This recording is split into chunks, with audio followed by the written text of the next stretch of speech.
उस मांग के समर्थन में, और तीसरा कि वो प्राइवेट एजेंसियां जो शिक्षा व्यवस्था में घुस करके लगातार इस तरीके के मिसमैनेजमेंट को, इस तरीके के करप्शन को सिस्टमैटिक बना देती हैं, उन एजेंसियों को, टीडीपीएल जैसी एजेंसियों को, एनटीए जैसी एजेंसियों को तुरंत रद्द करके इन परीक्षाओं को कराने की जिम्मेदारी सरकारी संस्थानों को देनी होगी, ताकि जवाबदेही सीधी सरकार से ली जा सके। ये 3 मांगों के समर्थन में आज हम लोगों का मार्च निकल रहा था बिरसा मुंडा चौक से। उस मार्च के दौरान जब मैं वहाँ पे खड़ी हुई थी बैनर के पीछे, मेरे साथ साथी विभा खड़ी थी, बहुत सारी और महिला साथी खड़ी हुई थी, नारा लगा रही थी। तो एक व्यक्ति जिसका नाम अमरनाथ पांडे है, 26 वर्ष के हैं, वो हजारीबाग में रहने वाले हैं, हिंदी ऑनर्स की पढ़ाई कर रहे हैं विनोबा भावे विश्वविद्यालय से, और आरएसएस के मेंबर हैं।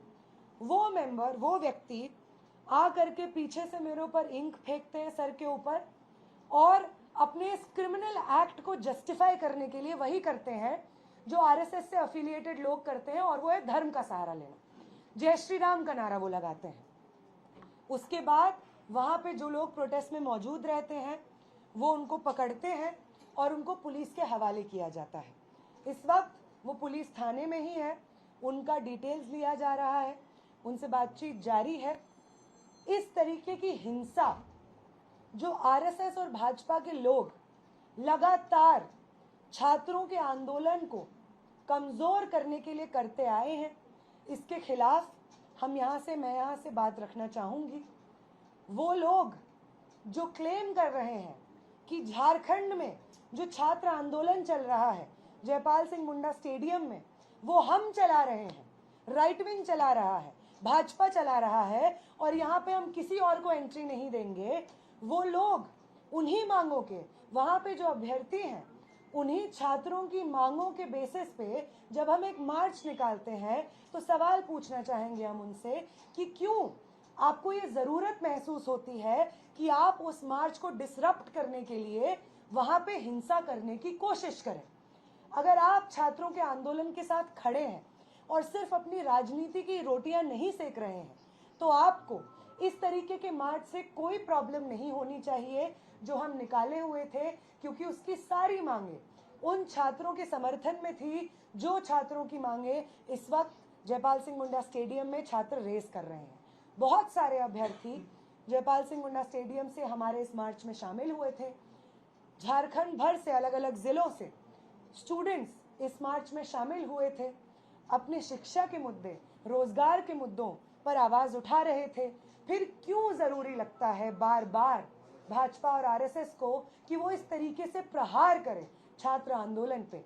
क्या उन्हें इस बात का गुस्सा है कि मैं और मेरे साथी उस आंदोलन में शामिल थे जिस आंदोलन ने उनकी पॉलिटिकल पार्टी से आने वाले शिक्षा मंत्री का इस्तीफा दिलवाया?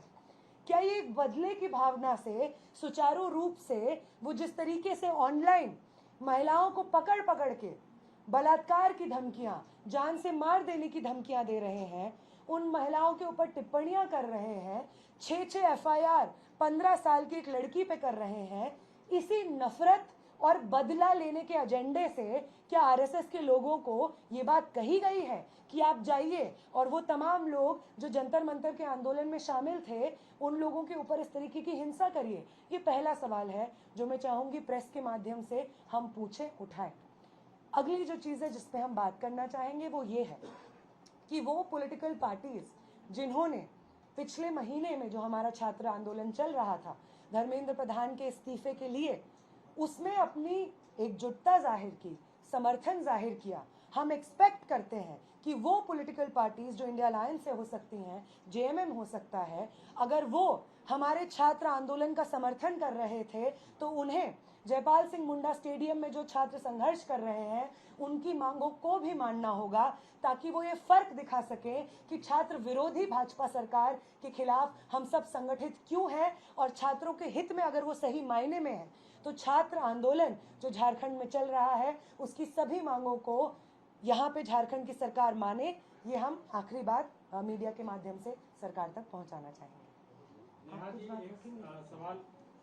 जी, सवाल ये है कि आरएसएस जिस तरीके से काम करती है उसका रजिस्ट्रेशन भी नहीं होता है, उसके कार्यकर्ताओं का भी रजिस्ट्रेशन नहीं होता है, तो कैसे साबित हो पाएगा अदालत में और दूसरी जगहों में कि ये आरएसएस का ही है? हमने देखा है कि गोडसे को भी साबित नहीं कर सकी थी सरकार की वो आरएसएस का है। सर, आप कितना ही वाइट वॉश करने की कोशिश करें किसी चीज़ को, जो व्यक्ति फोटोज डाल रहा है, आरएसएस के लिए पोस्ट कर रहा है, उसके प्रोग्राम्स में जा रहा है, ऑफिशियल रूप से जान से मारने की धमकी दे रहा है अपने सोशल मीडिया से। अभी पुलिस इस चीज़ को और आप सबके सामने अपनी तरफ से भी रखेगी। हम उम्मीद करते हैं प्रशासन अपना काम करेगी और ये हमला, जानलेवा हमला जो हुआ हमारे साथियों के ऊपर, इस मार्च में जो महिलाएं शामिल थी उनके ऊपर, इस चीज़ के लिए कौन जिम्मेदार है, वो कौन सी राजनीतिक समझदारी से आता है, कहाँ का है, और प्रशासन और पुलिस उसके खिलाफ क्या एक्शन लेगी। पुलिस की तरफ से हम चाहेंगे कि ये चीज़ जारी हो, फॉर्मली जारी हो। बाकी पॉलिटिकल आइडियोलॉजी किसकी क्या है, आज के समय पे सोशल मीडिया पे चिल्ला चिल्ला के सब लोग कह रहे हैं, सोशल मीडिया के माध्यम से वीडियो बना के कह रहे हैं कि जान से मारने की धमकी दे रहे हैं। तो आप कौन सी आइडिया से एफिलिएटेड हैं, ये आज के समय में अंदाजा लगाना बिल्कुल मुश्किल नहीं है। नेहा जी, एक सवाल होगा कि क्या आज के मार्च के बाद आप लोगों का ये आंदोलन रुक जाएगा या आप लोग अब जयपाल सिंह मुंडा स्टेडियम में जाकर स्टूडेंट के साथ भी बैठेंगे? साथ ही मुझे लग रहा है मैं ये करेक्ट कर दूं, जयपाल सिंह मुंडा स्टेडियम में जो प्रदर्शन चल रहा है, पहले दिन से आयशा के साथी वहां पे उन्हीं टेंटों में बैठे हुए हैं पहले दिन से। इसलिए ये बात, जो एक और सवाल आप पूछ रहे हैं कि मैं 14 दिन बाद क्यों आई, मैं आयशा की राष्ट्रीय अध्यक्ष हूँ, लेकिन आयशा झारखंड के साथी इन्हीं झारखंड की सड़कों पे लगातार छात्रों के इस आंदोलन को बुलंद करते रहे हैं, छात्रों के तमाम मुद्दों पे संघर्ष करते रहे हैं। और जब ये आंदोलन उठ खड़ा होता है जयपाल सिंह मुंडा स्टेडियम में, तो पहले दिन से सुबह हो, शाम हो, बारिश हो, धूप हो, रात के सुबह के 8 बजे से लेकर के रात में वहीं सोने तक सब आयशा के साथी उन्हीं टेंटों में सोते थे, इस आंदोलन में पहले दिन से शामिल थे। तो मेरा यहाँ पे आना एक कंटिन्यूएशन है उसी संघर्ष का, और इसलिए वापस जाने की तो कोई बात ही नहीं है। वहां पे जो आंदोलन चल रहा है, हम उस आंदोलन को अपने छात्र आंदोलन का हिस्सा मानते हैं। हम मानते हैं कि वो सभी मांगे हमारी मांगे हैं। क्या विधानसभा मार्च जो उनका होना है 10 तारीख को, उसमें भी आप शामिल होंगी या आयशा के और सदस्य शामिल होंगे? बिल्कुल, जो 10 तारीख को मार्च का कॉल है, उस मार्च को हमारा समर्थन है, और सिर्फ नैतिक समर्थन नहीं है, बाकायदा मोबिलाइजेशन में आपको आयशा के साथ ही उस दिन सड़क पे दिख जाएंगे। आप भी रहेंगे? ये सवाल, क्या आप भी रहेंगे? मैं, माफ़ कीजिएगा, नहीं रह पाऊंगी, क्योंकि बाकी राज्यों में इसी तरीके के आंदोलन कॉलेजेस यूनिवर्सिटीज़ में चल रहे हैं जहाँ पे छात्रों ने इनवाइट किया है, तो मैं पर्सनली नहीं रह पाऊंगी। लेकिन आयशा के साथी जितनी लाठियाँ पड़ेंगी, अगर पड़ेंगी तो वो आयशा के साथियों पे भी पड़ेंगी। जितना लंबा वो मार्च होगा, उस मार्च में आयशा के साथी भी रहेंगे। आप जो साथी कवर करते हैं झारखंड में मीडिया, आप खुद ये देखेंगे। नेहा जी, लग रहा है कि आपको राइट विंग जो एक्सट्रीमिस्ट है या जो भी कहें उनको, उनसे आपकी जान को खतरा है? देखिए, अगर जंतर मंतर में 20 तारीख को जो हिंसा हुई, जो स्टेट की तरफ से ऑर्डर पे मैक्सिमम पॉसिबल हिंसा, मैक्सिमम पॉसिबल डैमेज करने का जिस तरीके से आदेश आया, ऐसा लगता है उनके कारनामे से, अगर उससे छात्र नहीं डरे, तो मैं भी एक छात्र हूँ, मैं भी एक स्टूडेंट एक्टिविस्ट हूँ। एक स्याही से हम क्यों डरेंगे? बाकी कपड़े गंदे हुए हैं, मुंह गंदा हुआ है, एक बार नहा लेंगे, कपड़े धो लेंगे, सब साफ हो जाएगा। उनके मन में जो हिंसा है, वो उनके मन में जो नफरत है, उसका सफाया होना ज्यादा मुश्किल है। ये स्याही से छात्र आंदोलन ना कभी डरा है, ना कभी डरेगा। नेहा मैडम, जिस तरह से बीजेपी और आरएसएस इस आंदोलन को पूरा डाइल्यूट करने का प्रयास कर रही है, क्या जेनजी आंदोलन दोबारा से फिर से खड़ा होगा? आपका क्या सोचना है? देखिए, वो जेनजी हम इसलिए कहते हैं क्योंकि एक यंग, इस देश का यंग मास, जो कि अभी आने वाले कुछ समय में वोट करने के लायक बनेगा, या अभी पिछले कुछ सालों में वोट करने की एज में आया है, तो जेनजी का वो टर्मिनोलॉजी होता है। और उस लिहाज से बहुत सारे ऐसे स्टूडेंट्स जो जेनजी हैं, वो इस वक्त बैठे हुए हैं जयपाल सिंह मुंडा स्टेडियम में।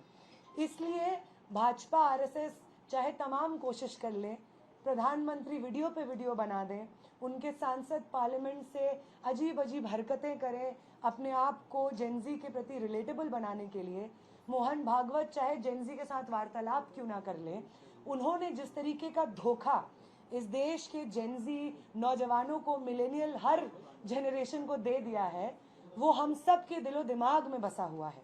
इसलिए स्टूडेंट मूवमेंट को हाईजैक करना उनके बस की नहीं है और ना उन्हें आता है कि स्टूडेंट मूवमेंट में ऑनेस्टली हिस्सा कैसे लिया जाता है। अगर उन्हें आता तो ये जो आज का मार्च हुआ, जो स्टूडेंट्स के तमाम मांगों के समर्थन में ही था, उसमें ये लोग हिंसा नहीं करते।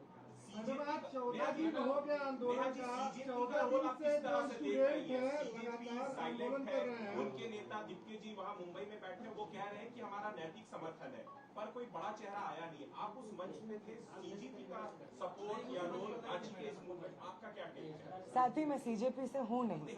आप उस मंच पे हम तो मेरा ये जानना है, क्योंकि आप उस मंच पे थी, आप भूख हड़ताल में शामिल थे, कि आपको क्या लगता है कि सीजेपी क्यों एक्टिव नहीं हो रही? रांची के बच्चे क्या बच्चे नहीं मंच पर नहीं थे, मंच पर नहीं जाने दिया था मैम? ठीक है, ऐसा नहीं, मैं ये कह रही हूँ साथी, कर लेंगी अपने को। मैं अपने को क्यों डिफेंड करूंगी? मैं तो यहाँ पे रांची में इस प्रदर्शन में शामिल हूँ, स्टेडियम में भी मैं गई हूँ। क्योंकि वो था, वो इट वाज पार्ट ऑफ। साथ ही मैं सीजेपी को डिफेंड नहीं करूंगी क्योंकि मैं जानती नहीं हूँ उन्होंने जो नैतिक समर्थन दिया है। और इनफैक्ट जितना मैं न्यूज़ पढ़ती हूँ, समझती हूँ, उन्होंने ये भी कहा है कि वो इस प्रदर्शन में रांची भी आएंगे, तो वो जल्द से जल्द रांची आए। मैं इसी चीज़ की उम्मीद करती हूँ। जो समर्थन और जो खड़ा किया था उन्होंने वो मूवमेंट सीजेपी के नाम से और तमाम स्टूडेंट ऑर्गेनाइजेशंस के साथ, उसी मूवमेंट का जो उम्मीद था और छात्रों के साथ खड़े होने का जज्बा था, उसको वो रेप्लिकेट करें और रांची आए। हम यही चाहेंगे, बस इसी की उम्मीद करेंगे। अभी जो मूवमेंट चल रही है, प्रोटेस्ट चल रहा है, आप जहाँ से आई थी, प्रयास लोग कर रहे हैं कि बीजेपी के बैकअप से चल रहा है, एजेंडा जंतर मंतर में किया गया, उसका बदला लेने के लिए यहाँ पर किस तरह से किया, आप क्या बोल? देखिए, बहुत सारे ऐसे छात्र जो जेपीएससी परीक्षा में धांधली की मार न सिर्फ इस साल बल्कि लंबे समय से झेलते हुए आ रहे हैं, उनका दुख और दर्द झूठा नहीं है। कोई भाजपा उन्हें नहीं सिखा सकती है कि आपका दर्द है। जो जेएसएससी सीजीएल में हुआ, धांधली हुई और तमाम छात्रों के रोजगार के, भविष्य के सपने टूटे, वो झूठा नहीं है। ये मूवमेंट छात्र अपने मर्जी से एकजुट होकर के लड़ रहे हैं और भाजपा इस चीज का कितना भी श्रेय लेने की कोशिश करे, वो छात्र जो जयपाल सिंह मुंडा स्टेडियम में बैठे हुए हैं, वो छात्र किसी बैनर को खुद ही कह रहे हैं कि हम बैनर के तले नहीं हैं। हमने एक कमेटी बनाई है, रिफॉर्म कमेटी, उसी से हम लोग जारी करते हैं अपने जितने भी कॉल्स होते हैं। तो वो ये कहते हैं। और जहाँ तक भाजपा और इन तमाम लोगों की बात आए, तो जैसा मैंने कहा, अगर भाजपा के लोग शामिल हैं, बहुत अच्छी बात है कि उनको देश भर में जब आंदोलन चला, धर्मेंद्र प्रधान के खिलाफ, उनकी सरकार के खिलाफ था, तो उनके अंदर छात्रों के प्रति ये सहानुभूति नहीं जगी। अब जग गई है, बहुत अचंभे और हिपोक्रेसी की बात है। लेकिन कोई नहीं, वो अगर हैं तो हम भी हैं। हम उस आंदोलन में भी थे जो देश भर में लड़ा गया, और हम लेफ्ट से हैं, आईसा से हैं। तो उस आंदोलन की जो सिंसेरिटी थी, जो ऑनेस्टी थी, जो झुका नहीं लाठियों के सामने, पैलेट गन्स के सामने, हम उसी मजबूती के साथ और राजनीतिक प्रतिबद्धता के साथ इस मूवमेंट में भी शामिल हैं। सब लोग शामिल हैं, सब लोग शामिल हैं। कई छात्रों से बात की हमने, कई छात्रों ने नया बोरा का खासकर विरोध किया है, क्योंकि वो दिल्ली के जंतर मंतर पर देश विरोधी नारे लगाते और उस मंच को साझा करते नजर आई जो कांग्रेस जनता पार्टी। आप पत्रकार हैं, कौन से चैनल से आप? मैं इंडिया टाइगर। किससे? India tiger. आप पत्रकार हैं, आपको सूट नहीं करता है कि आप इस तरीके की फेक इंफॉर्मेशन को सवाल के रूप में पूछें। आपसे मैं पूछ रही हूँ सर, मैं आपसे पूछ रही हूँ सर, आपसे पूछ रहे हैं, अगर आप मुझे एक वीडियो दिखा सकते हैं कौन सा देश विरोधी नारा लगा है। अगर भाजपा के 3 लोग आपको मिलके कह रहे हैं कि देश विरोधी नारा लगा है और आप उसको हजारों छात्रों की तरफ से रिप्रेजेंटेशन के फॉर्म में पेश कर रहे हैं, तो ये तो सच नहीं है। और दूसरी बात, उस प्रोटेस्ट में जो जंतर मंतर पे हुआ, पहले दिन से लेकर के आखिरी दिन जब तक वो प्रोटेस्ट चला, मैं पर्सनली उस प्रोटेस्ट में हर रोज, हर सुबह, हर रात शामिल थी। एक नारा उस प्रोटेस्ट में नहीं लगा है जो देश के विरोध में हो। मोदी के खिलाफ नारा लगा है, हाँ। अमित शाह के खिलाफ लगा है, हाँ। धर्मेंद्र प्रधान के खिलाफ लगा है, हाँ। ये जनप्रतिनिधि हैं, इनका काम है जनता के मुद्दों को एड्रेस करना, जनता को सर्व करना। अगर ये जनप्रतिनिधि अपना काम नहीं करेंगे तो उनके खिलाफ नारे बिल्कुल लगेंगे। इस व्यवस्था के खिलाफ, शिक्षा व्यवस्था के खिलाफ नारे बिल्कुल लगेंगे। और किसी मंत्री के खिलाफ नारे लगाना, भले ही वो प्राइम मिनिस्टर क्यों ना हो, भले ही वो होम मिनिस्टर क्यों ना हो, शिक्षा मंत्री क्यों ना हो, उसे एंटी नेशनल नहीं कहा जाता है, उसी को सही नेशनलिज्म कहा जाता है। इस देश में सत्ता पक्ष में जो लोग शामिल रहे हैं, उस सत्ता को चुनौती देते हुए हमने इस देश की नई परिभाषा को गढ़ा था। आजादी के आंदोलन का यही मतलब था। और तब भी यही लोग जो आज कह रहे हैं कि देश विरोधी नारे लगे थे, वो भगत सिंह को देशद्रोही कहते थे, वो तमाम स्वतंत्रता सेनानियों को देशद्रोही कहते थे, गोडसे के साथ खड़े होते थे, गांधी के हत्यारों का जय जयकार करते थे। ये अभी भी वही लोग हैं जो आज कह रहे हैं कि जंतर मंतर का वो प्रोटेस्ट जो तमाम छात्रों के लिए खड़ा हुआ वो देश विरोधी था। ये वही लोग हैं जो गांधी को भी देश विरोधी कहते थे, भगत सिंह को देश विरोधी कहते थे,